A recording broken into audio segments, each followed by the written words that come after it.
Kita sekarang bikin analogi. Kalau seseorang sudah sah menjadi warga Indonesia, dia berKTP Indonesia, tidak pernah mengeluarkan diri dari warga Indonesia, kemudian dia jadi koruptor, tentu kita sepakat dia warga Indonesia.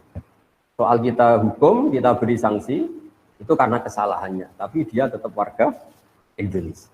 Karena dia warga Indonesia adalah status, sementara kesalahan dia adalah kesalahan sebagai manusia. Sehingga madzhab Ahlussunnah adalah seseorang yang melakukan dosa besar tetap mukmin, tapi nanti tetap disiksa di neraka, entah berapa lamanya. Saya juga belum mengkonfirmasi sama malaikat Malik ini, penjagaan nerakanya ini.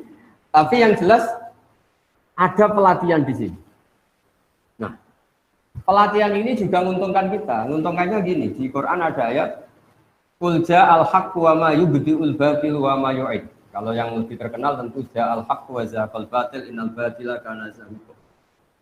Kalau kita berpikir absolutisme, berpikir kebenaran mutlak, maka kemusyrikan, kekafiran, kesalahan itu hal yang enggak ada.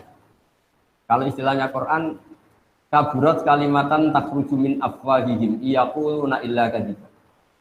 Misalnya ini saya pegang jam tangan, mungkin ini dari aluminium atau besi, terus saya mengatakan begini, jam tangan saya ini dari kayu. Maka kalimat ini tidak menjadi kalimat opini, tapi menjadi satu kesalahan. Karena itu kalimat yang salah. Nah, jika kalau Tuhan itu hanya Allah, maka hakikat yang ada ya Tuhan itu hanya Allah, bukan yang lain. Sehingga apapun banyaknya orang musyrik itu dianggap tidak ada. Wa ma yubdi'ul batil wa ma yu'id. Sesuatu yang batal, yang enggak benar, itu pasti enggak ada.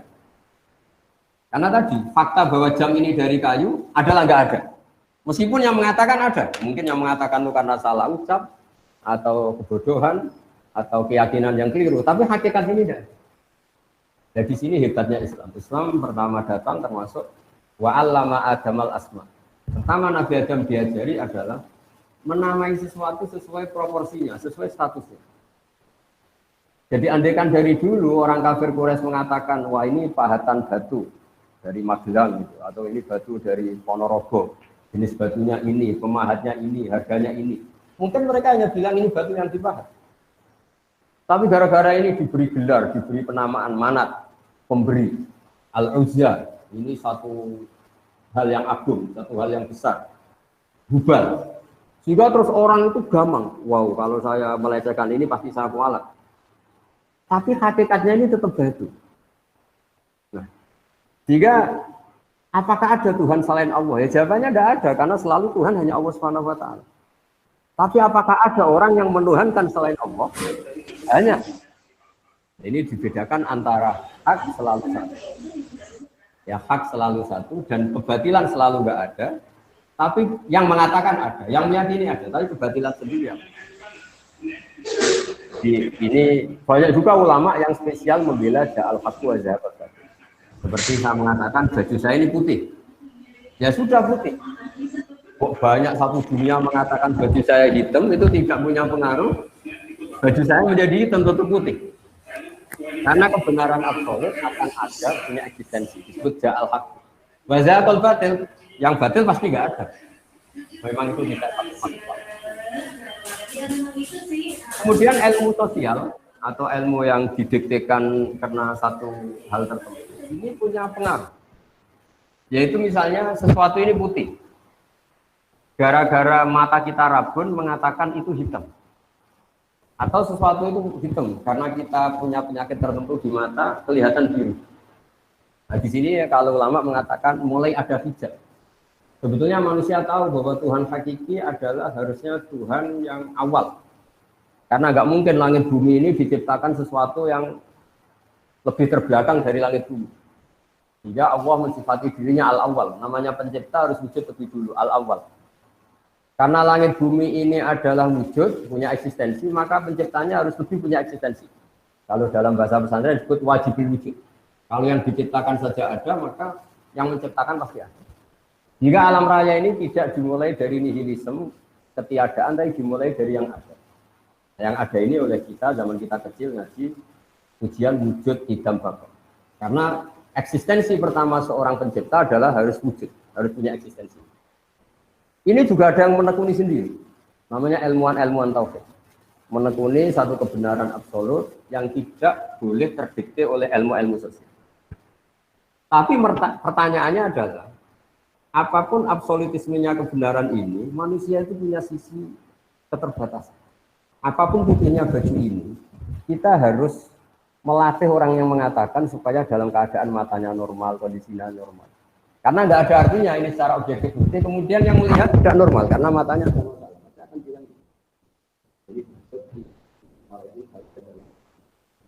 Jadi kalau ada satu kesalahan, pasti ada problem. Nah, hakikat dari alam raya ini sudah al-haqqu wa ma yubdi'ul batilu wa ma yu'id. Sekali hak itu datang, maka satu kesalahan ini pasti ada. Jika dalam awal surat Kahfi dijelaskan, mereka berkomentar tentang Tuhan seperti ini.